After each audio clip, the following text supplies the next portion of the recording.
HDFC mutual fund ने अपने most talked about defence fund में कहा है कि 22 जुलाई के बाद वो फ्रेश सिप और लमसम निवेश रोक रही हैं। क्यों हो रहा है ये? पिछले साल जून में लॉन्च हुई थी और इसका पोर्टफोलियो भी बहुत कॉन्सेंट्रेटेड है। वी सीइंग कि 21 स्टॉक्स में ये निवेश करते हैं। Is that the reason? और निवेश भी बहुत आ रहा है इसमें, रिटर्न भी अच्छा दिया इसने एक साल में।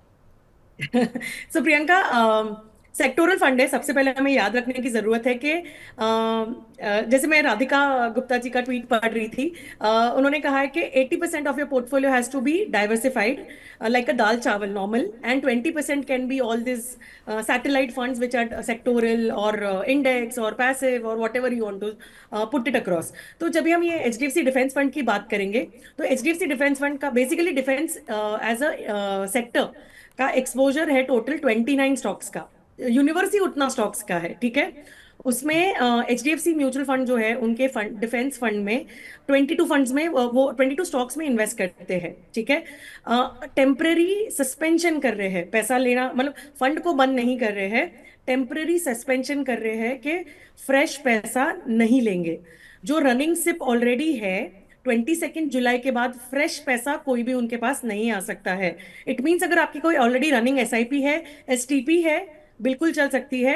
लेकिन अगर वो खत्म हो गई है या मेच्योर हो रही है, या आपका जो नंबर ऑफ इंस्टॉलमेंट्स आपने सिलेक्ट किए थे वो खत्म हो रहे हैं, तो यस, आप फ्रेश पैसे नहीं डाल पाएंगे। तो ये क्यों कर रहे हैं? जैसे कि मैंने कहा, यूनिवर्स बहुत छोटा है उस सेक्टर का। प्लस उन्होंने जो अपना स्टॉक्स को सिलेक्ट किया है वो सिर्फ 22 है।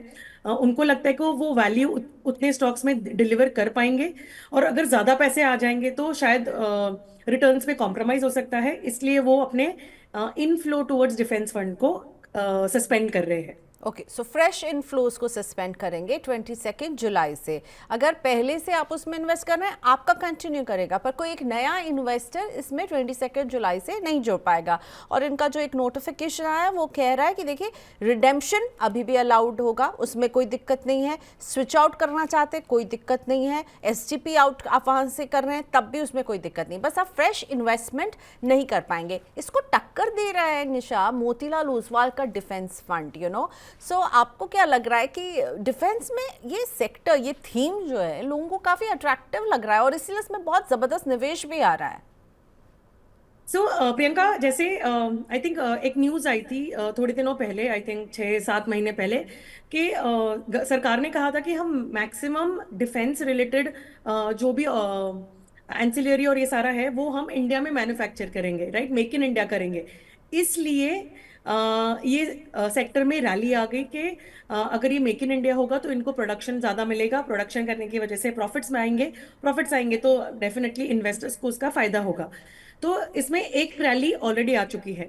तो एज अ सेक्टर आपको ध्यान रखना है कि सारे पैसे, अगर आपके पास 100 रुपए इन्वेस्टमेंट के हैं तो 10 रुपए इसमें जा सकते हैं मैक्सिमम, या 20 रुपए जा सकते हैं, लेकिन पूरे 100 रुपए इसमें नहीं जा सकते।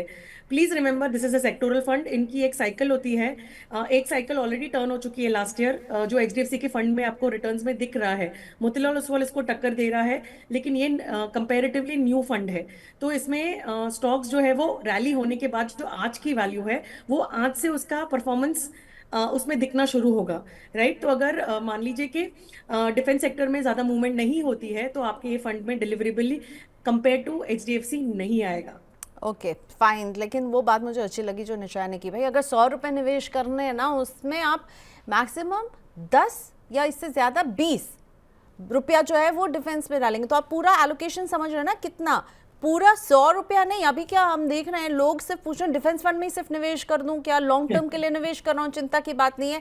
ये सिक्लिकल होते हैं, ये थीम्स जो होते हैं, सेक्टर्स होते हैं, so you really have to keep a watch out on us. And I think HDFC mutual fund ने बहुत अच्छा काम किया, लोगों में इंथुजियाज्म बहुत था, बहुत पैसा आ रहा था, तो उन्होंने खुद समझाया कि देखिए भाई अब मत कीजिए। और वैसे भी और भी कंपनियों को हमने देखा इस तरह से वो एक स्टॉप लगाती हैं जब उनके पास बहुत ज़्यादा उसमें इन्फ्लोज आने लगते हैं।